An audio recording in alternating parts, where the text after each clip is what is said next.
Hey there, hi there, hello there. Against all odds and probably against the better judgment of these people at A2D Radio, I am back with you for a third edition of Bowen on the Birds, a podcast that is, as you might infer, about the Philadelphia Eagles.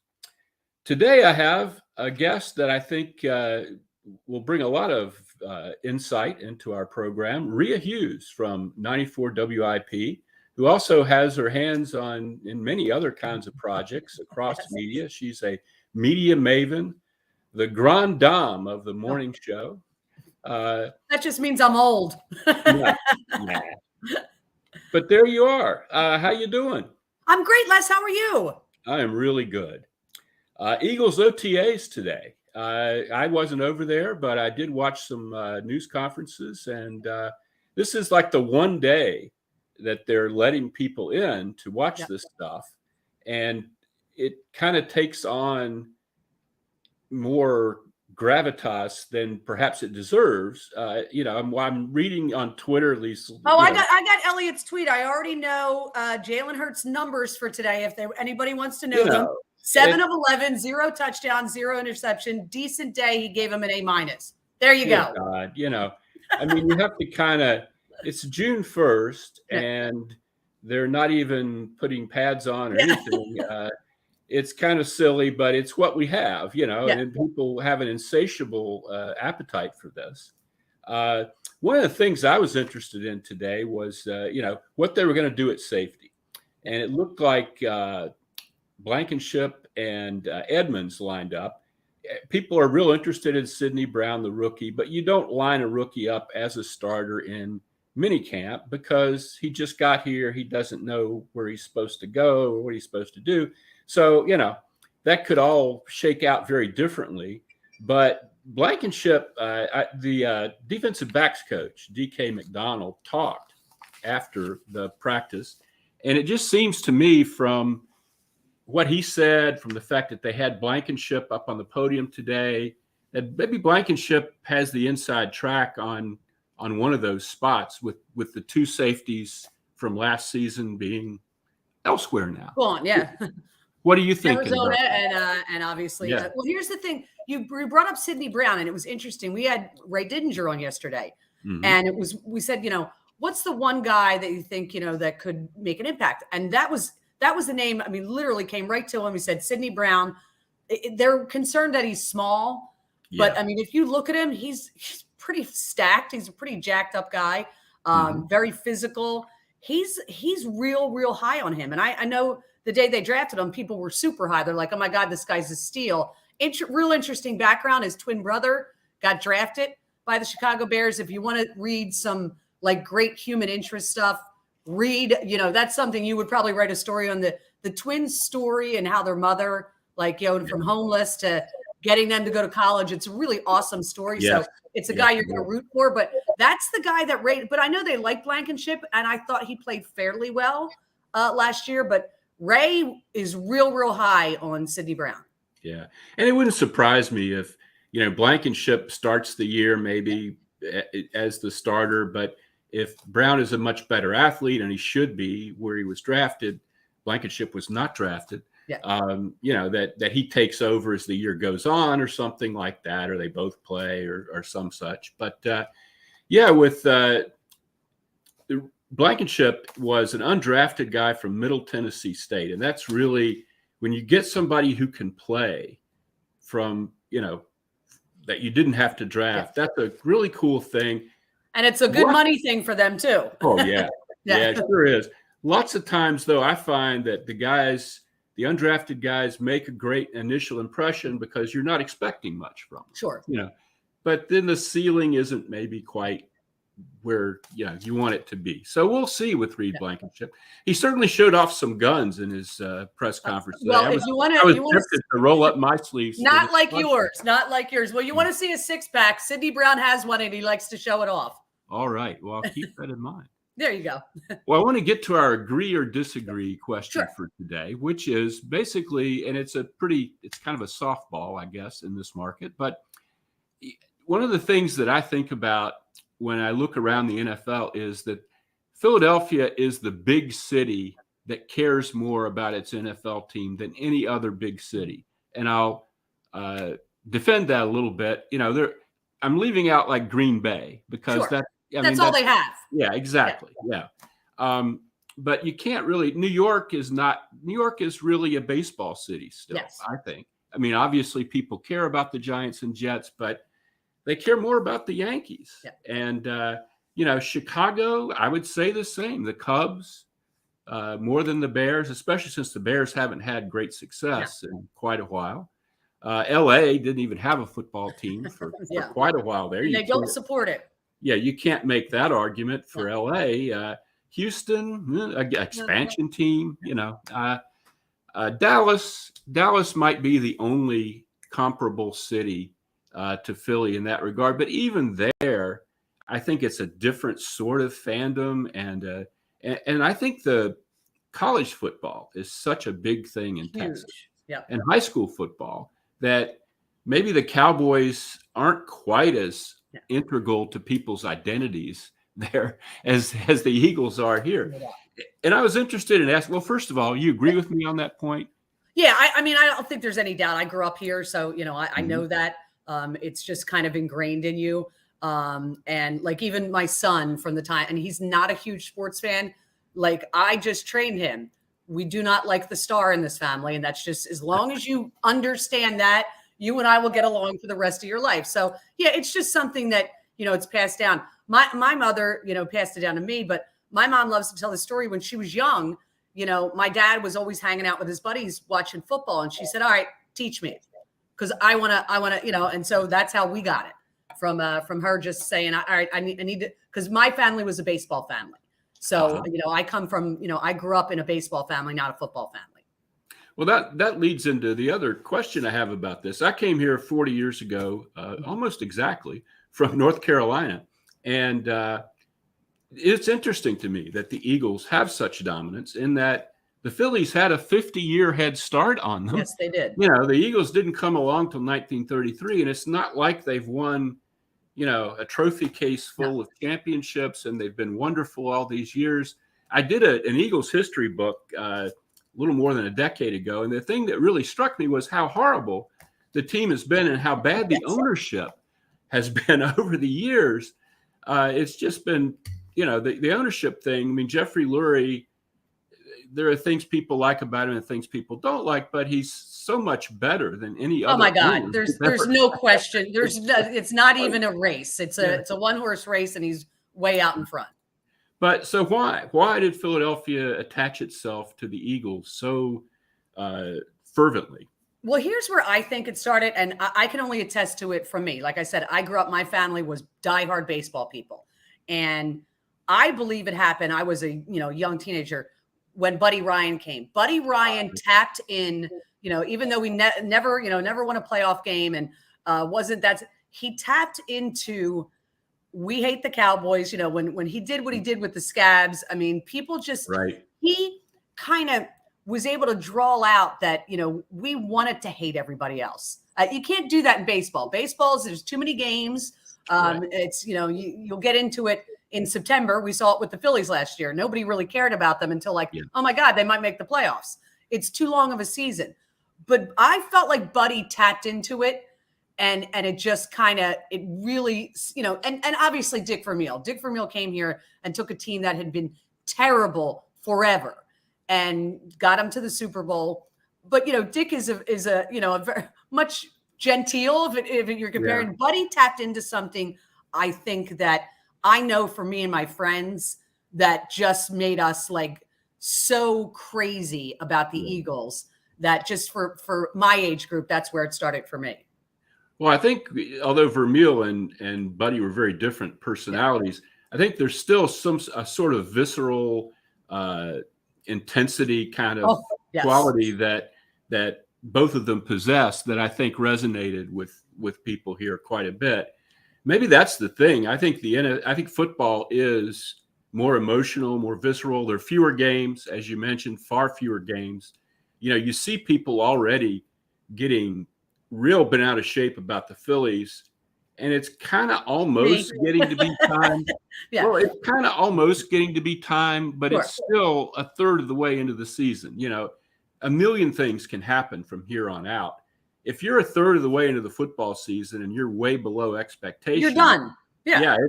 It's going to be a tough year. You're not going to win your division probably.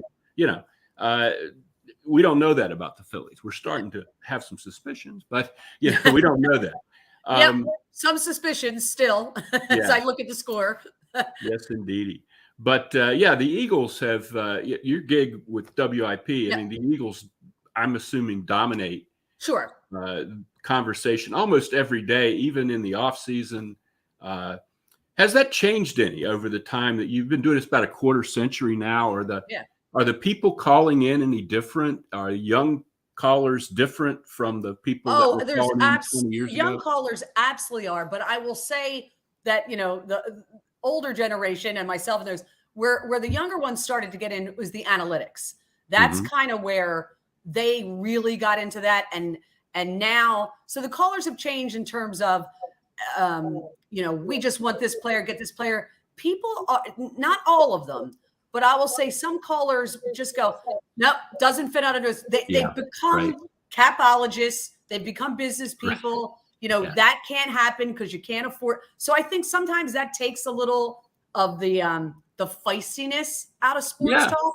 Yeah, it does. Just because, and I right after the Sixers went out of the playoffs, I said, I'm done. I mean, I'm done with Harden and I'm done with Embiid. I said, get rid of him. They go, what's your trade thing? And this was the next day. And DeCamera and I kind of got in a little fight. He goes, give me your trade proposal. I go, I don't have one. I don't care about the cap. I can't, but that was my, I was having a visceral reaction. And then when I calmed down, I got it. But I think that is what's changed over the quarter century is we all have to go, can't do that. Money doesn't, but Howie Roseman seems to always make it work. That's, of late at least. So I think that's how it's changed. Yes. That's really interesting. I'm glad that's a very solid point. Your role. So the show is all different now. There's no Angelo. Yeah. What's it like with Joe DeCamara and John Ritchie? Is it a different show? Do you perform a different sort of role? Yeah, well, I mean, of course it's going to be different. I mean, I was with Angelo for 26 years. He was there for 32 years. So there's a lot less yelling. I will say that. I don't get screamed down the hallway 2 hours before the show pretty much every day. But it's totally a different. And it's like I try to explain to people, it's like I'm in a new relationship now. So I have to learn, do they leave the seat up? Do they leave the seat down? How do they, what do they like to eat? It's rebuilding chemistry. So it's really, Angelo and Al and Jonesy, I kind of knew when they would stop talking and when I could talk.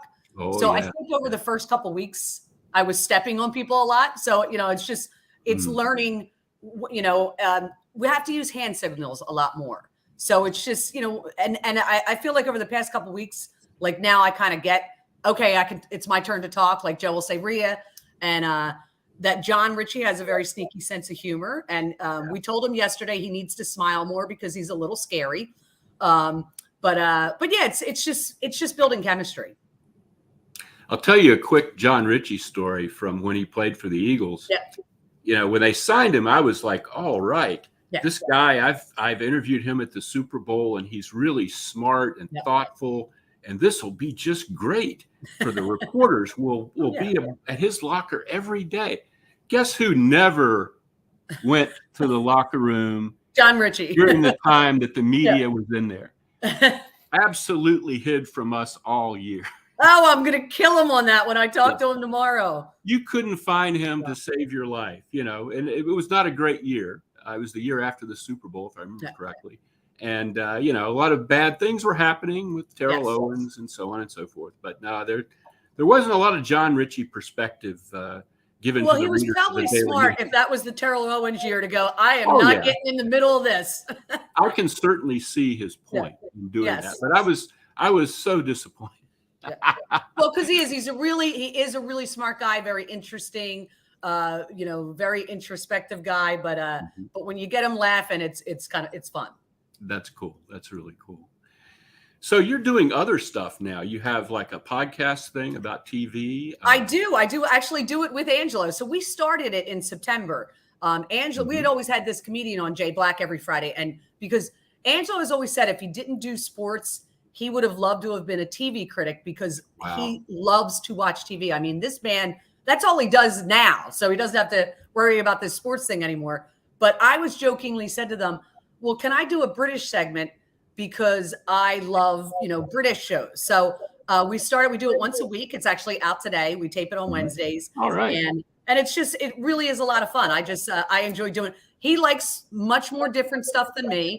He's been completely addicted to Succession. I don't watch a lot of the stuff. I never watched Game of Thrones. It's just not my thing. We'll get back to that, but before I'm totally screwing up my my gig here by being late to go to commercial. I've got to do that, and then we'll come right back on that same subject. Hey, Birds fans, the NFL schedule has arrived and Philly Sports Trips has all the details now. Visit the site phillysportstrips.com. This is sure to be an epic season. Be sure to go there now to make sure that you don't get shut out. Join us in Tampa, LA, Seattle, or when we get revenge in Kansas City.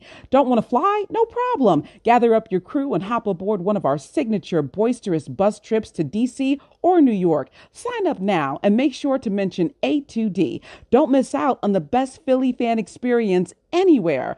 Philly Sports Trip customers always stay at the best hotels and meet NFL legends. Book today. We're back. Okay, we were talking about your podcast, the TV thing. I think we're both pretty big British mystery fans. I doubt that a lot of our viewers are really that into it as we are. You would be surprised. You would be surprised. Yeah, I hope so, because I'm really. I was watching Happy Valley last night, and that's third series. That's been recommended to me. I haven't seen it yet. Yeah, well, check it out. Okay. So, with do you do any play-by-play stuff these days? I know you've done that. Not anymore. In the past, I did mostly college basketball. I did one Temple football game, which was really cool. The color analyst wasn't there, so that was like one of the. But I'll tell you, that was really hard because there's like 100 players, and I just remember a couple of days ago, like I just had billboards out or poster boards, just trying to memorize everybody's name. So, but it was really cool. Yeah, you have to be Ray Didinger from a note-taking perspective. Oh my God, yeah. To be able to do something like that. I mean, you just be able to handle it without umming and that would be beyond me. That is. Well, you have no spotters, back in that day at Temple football, it was just all me. So yeah, it was. Oh my God. But it was. But I did it with Harry Donahue, who was such a pro. So it made it real easy. Very cool. Okay. Yeah. I wanted to ask you about Nick Sirianni. You interact with him on the morning show. You've been around for several coaches now. How does he rank in that grouping? Is he easy to get on and get going talking about stuff? And what sort of relationship is that? I will say I've never seen anybody go from the disaster of the first news conference he had, which I always felt bad. I'll never forget. I watched that and I remember calling Angelo and I said, listen, don't crush him on this. Yeah. I said it was Zoom. The guy, was nervous. I mean, he was clearly nervous, but he now just does news conferences, does calls with us like he's been doing it forever. He sometimes talks a little too much, which we love. I mean, we had Andy Reid, and Chip Kelly. So I love that about him. He'll let you know when he's not happy about a question and he'll challenge you. I think as far as truthfulness, he's probably more truthful than he should be. There's Andy never told you anything. There's a lot of coaches who never tell you anything. I thought Doug did to a point. Yeah. And that was how it got worse and worse as the years went by. I think it started out great, and then he did. Yeah, by the end it was terrible. Yeah. But I think Nick, he's comfortable in his skin, and now that he's second year he takes the team to the Super Bowl, so I think he's a lot more comfortable in his skin. But I give him just huge marks for never letting that first news conference just destroy him. He rebounded from it just fine. I didn't take that as badly as some people did because we'd been able to talk to him in a kind of off the record session before that on Zoom. And I kind of had a sense of, he's got this sort of puppy dog energy, and he Yes. kind of can bounce around and get way off the subject. And, you kind of have, I think it was a weird press conference, but I also think now that people know him better, he comes across differently. Certainly. It's a different demeanor for a football coach. And he will get on those press conferences. I know the beat reporters, you have like maybe 8 minutes with the guy before he heads out to practice, and he'll get going on an answer. Oh, and you're like, oh my God. Everything you need in the first 40 seconds. But the answer might go on and on and on and on. And you can't just sort of, hey, cut. Yeah, stop we're good. it. We're good. We have other questions. There's other stuff we need to get to. Be quiet. You can't really do that. But I'd like to be able to sort of hold up a sign like, okay, that's enough. I got enough. We're good. But, I'd rather have that than somebody who just gives you, Andy Reid answers and you get nothing out of it. Yeah. Although Andy was funny. He was. No, off of them, off the mic, Andy could be great. He absolutely could. Yeah. Right. And it's interesting how his career, I really think, I understand why some Eagles fans are still very bitter toward him, but I think there was stuff he needed to learn. He came here as never having been a head coach or even a coordinator. And I really think, unfortunately for Eagles fans, he's a tremendous coach now, as we saw just a few months ago. Yes. It really makes people bitter that he used the running back to crush them in the second half. So, it doesn't go over well. He's a totally different coach than he was 10 years ago, 15 years ago. And it's really interesting. And it's almost like Ted Lasso-ish. I mean, he's made this journey, through ups and downs. I also wanted to ask you about Jalen Hurts before I let you go here. I've seen, I guess, I got here right toward the end of Ron Jaworski. Okay. I moved to Philadelphia. And by that time, people were they were blaming Jaws for the fact that nobody blocked for him. Why does he take all these sacks? Jesus, he just, I didn't get that there was a lot of love for Jaws. Now, in these days, since he became a media celebrity and, he's total love. Yes. But as a player back then, I didn't get that he was particularly beloved. Then we had Randall, who people really loved his talent, but his personality was a little off-putting. And I don't think, the fact that he never quite reached his potential was a sore point. Then we had, we went through a lot of different Bubby Bristers and McMahons and people like that. And finally, Doug and God, Doug, that's right. And finally, we got to McNabb, who was a lightning rod, and, early in his career, I thought maybe criticism of him was overblown. But as the years went by and he didn't mature and didn't, really take care of himself, I kind of said, okay, he deserves it now. So anyway, we've been through Wentz, we've been through Foles, we've been through all this stuff. I would say Jalen Hurts is the package that we haven't had. There's nothing that you can say bad about this guy. I was skeptical of him even going into last season, not skeptical of his character or his work ethic or his intelligence or any of that. I was just skeptical that he could make the throws and make the, decisions, go through the progressions. He did all that stuff. And he was so tremendous in the Super Bowl, despite that fumble. Yeah. It was an incredible Super Bowl that he played. And I just think he's going to own this city for quite a while. Well, the way I look at it is, had any other quarterback had that fumble, we'd still be talking about it. And it rarely comes up, because I think there's other targets. There's Gannon. There's the way that defense played in the second half. But people are smart enough to go, this guy went toe-to-toe with Patrick Mahomes. I mean, just going into the game going, I'm Jalen Hurts, and I have to go against the best quarterback in the game right now. And it didn't faze him at all. I mean, he had that fumble, came right back down the field. So I think people do love him just because I'm there for the phone calls 4 hours a day, Monday through Friday. And that fumble never comes up because they love this kid. And, even the people who I remember going into last year, we were like, I think he's going to be okay. I didn't think he would be anything like he was. But I thought the people, we had one caller who was always like, oh, Captain Intangibles. Like intangibles aren't important, like character, work ethic. Those things are important. Boy, what we didn't know about was the talent going to match it. And frankly, based off of the way his life has been till the young age of 24, we, and I'm talking about me, we're wrong to underestimate this guy based off of everything that, what I love is when he's calming Nick, when telling Nick Sirianni to chill out on the sidelines. And this is your 24-year-old quarterback. So yeah, I think he's terrific. Yeah. And that's a good point you just brought up. He does, in some ways, he has a more mature countenance on the sideline than Nick has. Nick can really get, and Nick knows this. I know that Nick's thought about it. I mean, Nick's a smart guy, but he has that real, he's emotional. He'll go nuts, and they really kind of have to grab him sometimes. And Jalen, you don't ever see that. No, you see him on the sidelines, and you don't know if he's just literally led them, on a 90-yard touchdown drive, or he's thrown an interception. You have no idea. That's exactly right. So when the Eagles fans call in these days, what are they concerned about? What do they want to see? What are they worried about with this team? I think there's two things. I don't think they're worried about Jalen. I don't think they're worried about the wide receivers. We have some people going, oh, you got to go out and get DeAndre Hopkins. I'm like, please go get a linebacker or safety. I'd feel better about that.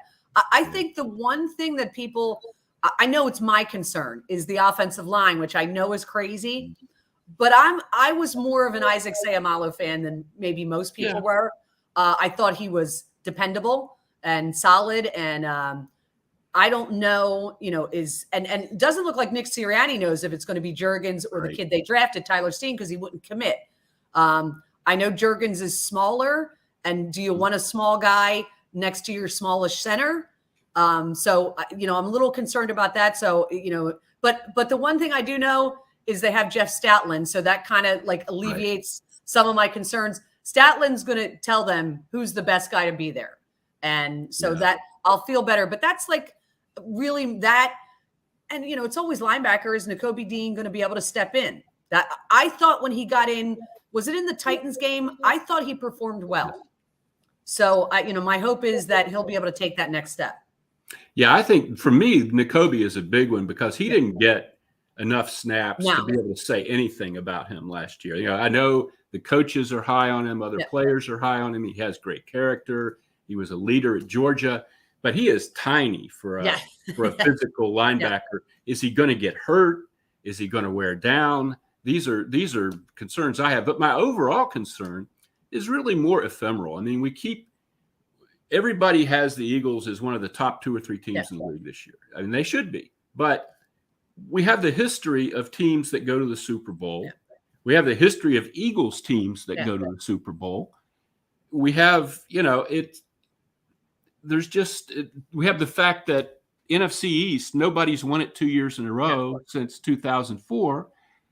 There's a lot of headwinds there that just are going to be, I hope I'm wrong, but I won't be at all shocked if we're sitting there in week 4 and there have been season-ending injuries to 2 or 3 guys, and we're patching and filling and thinking about. Well, and that'll happen. I think those 2 Super Bowls that you're talking about came after we had the Terrell Owens blow up. So that, and then didn't Donovan get hurt that year also? Oh yeah. So that season got train wrecked by off the field stuff and then on the field stuff. The 2017-2018. Carson was worried. He was jealous about Nick Foles, and it wasn't like Nick Foles started out on fire that year. Carson came back too soon. He had the back injury. Who knows how long he had that back injury before he couldn't deal with it anymore. So I think that year got train wrecked. So far, there's like no off-field issues, which is for a team that lost the Super Bowl. I think they knew they were so close, and they pretty much, the fact that they were able to bring back Bradbury back, that I think is terrific. Gannon's not, I think Gannon, I know I was not a Gannon fan. I think that I said this the other day and everybody said it was crazy. I said, I think this defense is going to be better. I just didn't have that much faith in Jonathan Gannon. Listen, did they put up historic numbers? Yes. And everybody loves to say basically, oh, you just wanted him to blitz all the time. I'm like, if I said that I wasn't happy with the sack numbers, I'd be insane. Right. My concern was not the defensive line last year. It was what he did, on the back end. And clearly that killed them in the Super Bowl. So I just think there were very little adjustments made against good quarterbacks and adjustments made in the Super Bowl. And I pray that Desai will make those adjustments. That's my hope. Yeah, the adjustments are the big thing to me. Yeah. I think his scheme was very sound. Gannon's scheme. Yeah. It's what everybody does pretty much. You can't say, there were some people, I know Seth Joyner is, wanting to play like they did 30 years ago. And they're not going to do that. I get that. No, they're not. Yeah. But, and I do think you can adjust when people keep beating you with the same stuff. And I'm hoping that will happen. Well, we are going to another ad, and I'm going to let Ria, I think she has to go to bed in about 15 minutes. At the ridiculous hour she gets up to do 2:45. Yeah, that's I would not like that. God bless you. But thank you so much for being our guest today. And I'll be listening in, and I'll check out your podcast as well. And I would love that. And I don't know if you ever remember the first day we met. You came over from the Flyers beat, and it was the day that the Eagles drafted Lito Shepherd and Sheldon Brown. Yes, it was. Yes. Angelo wanted me to explain why they would draft two corners. Yes. And I tell you the truth, I wasn't all that sure myself, but I think I said something out of it. All right. Thank you, Les. It was awesome. All righty. Hey, Birds fans, the NFL schedule has arrived and Philly Sports Trips has all the details now. Visit the site phillysportstrips.com. This is sure to be an epic season. Be sure to go there now to make sure that you don't get shut out. Join us in Tampa, LA, Seattle, or when we get revenge in Kansas City. Don't want to fly? No problem. Gather up your crew and hop aboard one of our signature boisterous bus trips to DC or New York. Sign up now and make sure to mention A2D. Don't miss out on the best Philly fan experience anywhere. Philly Sports Trip customers always stay at the best hotels and meet NFL legends. Book today. And we're back. Well, Ria did a great job of getting me through a half hour of this, and now I'm going to have to try to get through another close to half an hour on my own, and that'll be really interesting because I don't have that much to say, and if I did, you probably wouldn't want to listen to it. But the Eagles are in OTAs, and there were some press conferences today. And as I mentioned to Ria, when you only let you go to one of these all spring, everything that happens takes on a magnified importance. And the fact is, none of it is really very important unless somebody gets hurt, which apparently has not happened. It was interesting to see the safety situation. We mentioned Blankenship and Edmonds were the starters there. I don't think you don't know yet what right guard is going to be, as Ria alluded to. But these OTAs, years ago, we used to go to every day of these. And before the NFL started kind of clamping down on access and limiting access as much as it does in this era. And that was good and bad. You like access if you're a reporter. You're not going to turn down a chance to go down there and talk to people. But on the other hand, when it's May and June, you're thinking, boy, it's a long time before any of this matters. And they're going to have training camp the end of July. And a lot of these issues and stories are going to be the same issues and stories that we have just addressed in May and June. And you really, as a writer, don't like to be repeating yourself over and over again. I came to realize that concern was somewhat overblown in that people don't remember what we write from week to week or month to month. You could write the same exact story in June and write it again in August, and probably nobody would notice. But you don't want to do that creatively. It's just not cool. So it is better now from that perspective. You don't, have to. Sometimes you'd be like, holy crap, another day of OTAs. What am I going to write about today? And I always remember the perfect OTA story for me was this guy. One year they brought him in as a quarterback, an undrafted quarterback. I don't even remember what school it was from, somewhere around in Texas, some smaller school. And the deal was they just needed an extra arm for these mini camps. They probably weren't going to bring the guy to training camp unless he really blew up or something.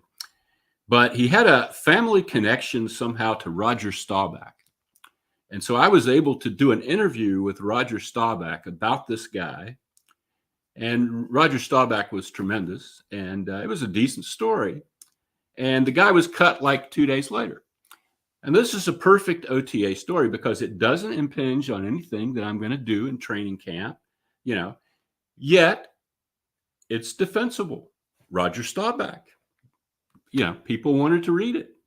That is what you look for in an OTA story. But if you're only out there one day, then you're addressing much larger topics. And I'm sure that will be the case with the stuff coming out of today. What do we know about the Eagles thus far? We know DeAndre Swift is going to become the first Eagle to wear number 0. I don't know about that. I'm really not a big number 0 guy unless your name is Zarowski or something and you're making a pun or but if that's what DeAndre wants, by golly, I'm glad he's got 0. It'll be interesting to see if there are 0 jerseys in the stands. You can, if you've got an 11 Carson Wentz jersey, you can repurpose that as an AJ Brown jersey. But once you've got a 0, I'm not sure where you're going to go with that in the future. But maybe DeAndre will be here for a while and it'll be a worthy investment. Who can say? I think people are still concerned about the linebacker position with the Eagles. The 2 starters, TJ Edwards and Kazir White, left in free agency, as everyone assumed they would, because the Eagles don't pay linebackers, and they're kind of proud of that. They got Nick Morrow, who was one of the press conference guys today and was pretty good. He's a veteran. He's a bargain basement kind of veteran. He's okay. He's not bad, but is he going to really, make a difference out there at linebacker? Is he as good as TJ Edwards? Probably not. He might be as good as Kazir White, who I thought really kind of took a downward turn as last season went along. There are some guys out there. Miles Jack is still out there. Now, Miles Jack, big second-round pick by Jacksonville in the Carson Wentz draft of 2016, was, a very strong performer, but he came into the draft with knee issues, and he has even more knee issues now, and it's not at all clear that his athleticism is anywhere close to what it was several years back. I kind of don't like guys like that. You take guys on the downside and you're projecting that they'll at least be able to do what they were able to do last season. But the reality is they're on the downside and they're going to keep going down usually. And you end up with people like Robert Quinn last year who don't give you anything. I would rather take a guy with some upside, like a guy off somebody's practice squad that, looks like he might be able to develop or something like that. But, the people out there right now, the names that people are talking about are all in that same category. Deion Jones, the former Falcon, Zach Cunningham, formerly of the Texans. Those are the names that I hear, and they don't excite me, frankly. So we'll see what the Eagles do. They've obviously gotten to Kobe Dean. He's just one guy. So I do think there will be more to come there. I'm not sure how it will come or when it will come. It might be right up to the cusp of the regular season before they do anything. But they'll do something there sooner or later. I did ask on Twitter for some ideas people had about things they were interested in. One thing that always comes up, and this plays into our agree or disagree question about Philly being more into the Eagles than any big city is into any NFL team. People are worried about the punting situation. In June, we all know what happened last year. Aaron Siposs wasn't punting all that well, and then he got hurt, and they brought in Brett Kern, a guy who'd been to Pro Bowls and really had a distinguished career, but was very much on the downside and was terrible. It really hurt the Eagles in the Super Bowl and in other situations. Brett Kern, by the way, had his retirement press conference today in Tennessee, and it was a big deal for the Titans. He's apparently like, an esteemed Titan because of those Pro Bowls that he did go to. And, good luck there, Brett. I kind of thought you retired before you got to the Eagles in some senses, but, glad you, I guess those weeks with the Eagles were enough to convince him that he had nothing left. But for the Eagles this year, Siposs is back, and they have an undrafted free agent, a young guy named Tyler Zettner. And I think that'll be a legit competition as we move forward here. You can't be that happy with Siposs. I know Michael Clay, the special teams coach, at least pretended he was happy with Siposs all last season. I never believed it. I never thought Siposs was more than to the C- side of mediocre. And, I definitely think they're going to do something there. Is it Tyler Zettner? Is it somebody who gets cut somewhere else? I don't know yet, but, for everybody out there who is just on pins and needles about the punting situation, that's my take. Another thing people mentioned when I asked what they might be concerned about right now about the Eagles is what I think about the rookies and how much they'll play and, how effective they'll be. It's a good question. It's not a question I can answer right now in June. I have no idea. I know, and what people say about these players, that Jalen Carter is an incredible talent who, had an unfortunate off the field incident involving drag racing that led to the death of a teammate. Jalen Carter apparently is doing very well with the team so far, and he is not under any sort of criminal charge or anything. He has to have a civil suit against him. It doesn't seem to be anything that's going to derail his career at this point. There was a story that he destroyed a blocking sled the other day. So that's a positive, I guess, if you're looking for a disruptor inside, as the Eagles are with Javon Hargrave gone. But whether Sidney Brown is going to start at safety or whether Tyler Steen is going to take that right guard position away from Cam Jurgens, we'll just have to see. Until these guys actually do stuff and until their coaches talk about them, we don't know. We just don't know. It's very early. It really is. Let's see what else is going on. DeAndre Hopkins. That's something that has come up. The Cardinals released DeAndre Hopkins. And of course, anytime there's a prominent player released at any position, you wonder if the Eagles have looked into it. I'm sure they have. I can't imagine that that's any kind of fit for them whatsoever. DeAndre is going to want a lot of money, which is something you're already spending at the wide receiver position. And B, he would be your third wideout option and really your fourth receiving option, given that Dallas Goedert is one of the top tight ends in the NFL. And I can't imagine DeAndre saying, "Oh, that's a situation I'm really psyched for. Give me 2 or 3 targets a game." Yes, sir, Bob. No, that's ridiculous. It's not going to happen. DeAndre Hopkins will go somewhere where he can be the number 1 receiver, I would think, or at worst, the number 2 receiver on a very good team. I don't think that would be an intelligent use of financial resources for the Eagles. And I don't think, they need to worry any more about wide receiver than they already are.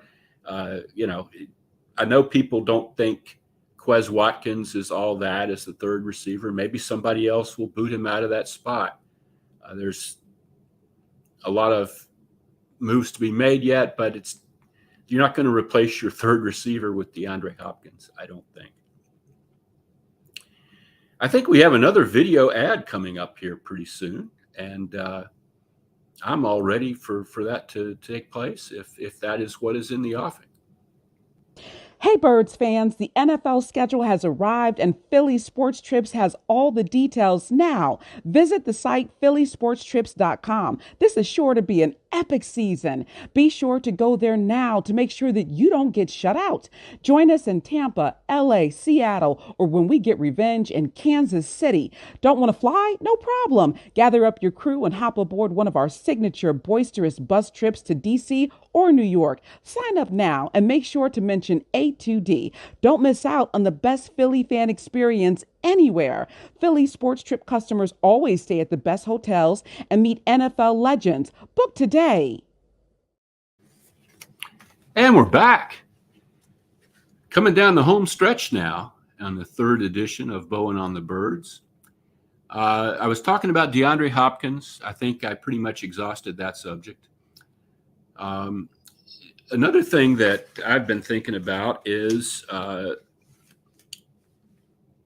the Eagles had the defensive backs coach, DK McDonald, talk to reporters today. I did listen in on that. I was very interested in what he had to say. The previous DB's coach was very popular with his group and was, by some people, considered the favorite to become the new defensive coordinator when the Cardinals hired away Jonathan Gannon. That did not happen, and Chris Wilson left the Eagles. And DK McDonald is replacing him, and we'll have to see how that sits with the guys in that room. They didn't really all talk today, but DK did. He has a connection with Nick Sirianni that goes back quite a ways, and he talked about that a little bit. He said it's been interesting going back to when they were at Mount Union together, that it's been fun to see how Nick has grown as a leader, but that people have always been drawn to Nick Sirianni. And I think we can sort of see that from Nick's personality when he's dealing with us, that he's a sort of charismatic, energetic kind of figure. And, it's interesting that I guess he's always been kind of that guy. I also heard DK McDonald talk a lot about Reed Blankenship, and I think I mentioned that in the earlier segment with Ria Hughes. Right now, I think you have to pencil in Reed Blankenship as a starting safety and kind of see how that goes along.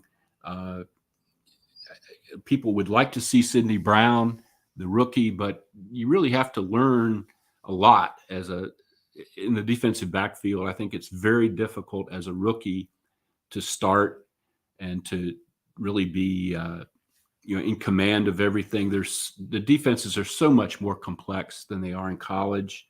And, there's a chance that Sidney Brown takes that job from Reed Blankenship, but I think Reed Blankenship probably goes into camp as a starting safety for this team.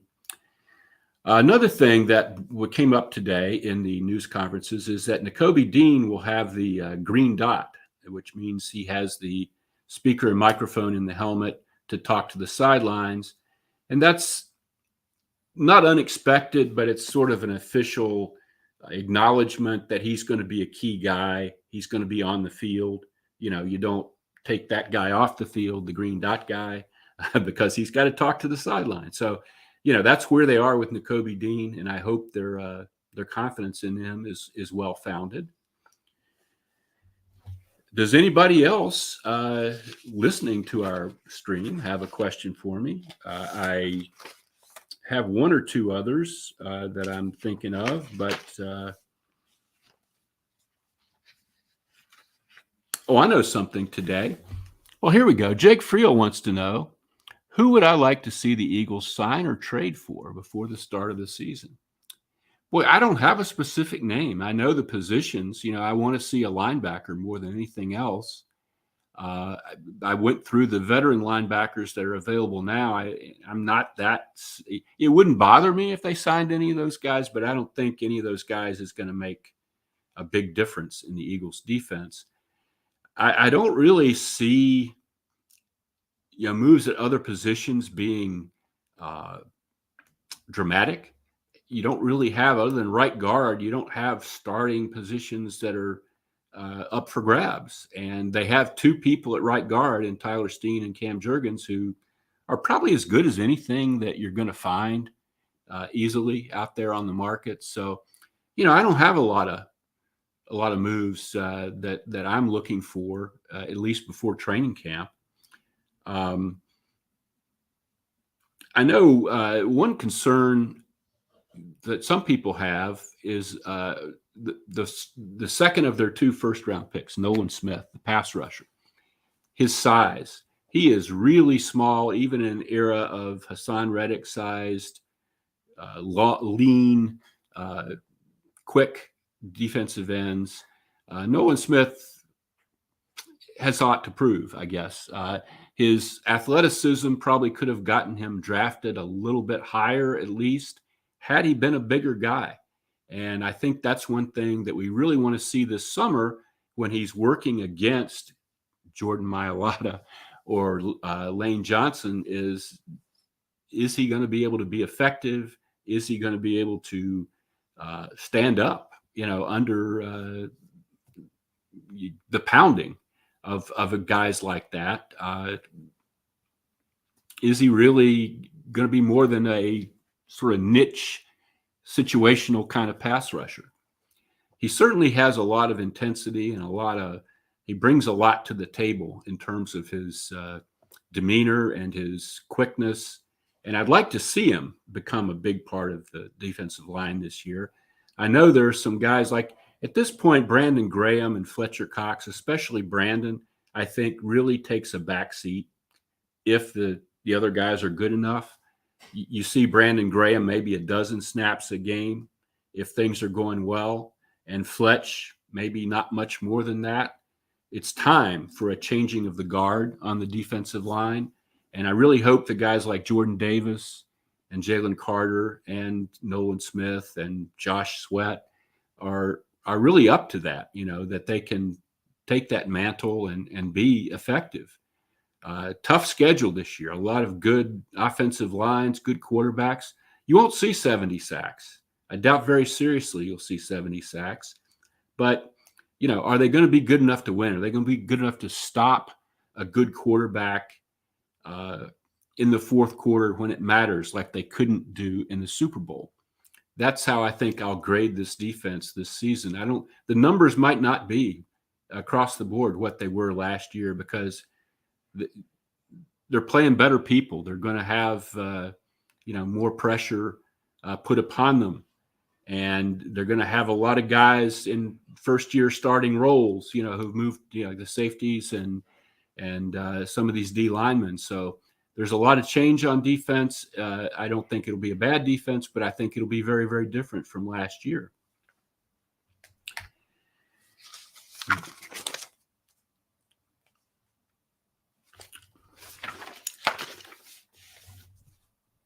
Nick Morrow talked today. He was the veteran linebacker they brought in, and I was impressed with him. And I wonder, I know he hasn't really flourished. He is a bottom, bargain basement guy, but sometimes guys like that can really surprise you. And I wouldn't be shocked to see him take a pretty big role as we go forward, just from what I heard today. And that's kind of a seat of the pants sort of judgment, but it's June 1st. That's really all you get at this point. That's about it for me today. Bowen on the Birds will return next week, God willing, and A2D radio willing. And we invite your questions and comments. You can reach me through Twitter. And you're welcome to leave questions as we're broadcasting here, and I'll try to get to those as well. Thanks very much for your time, and I'll see you next week.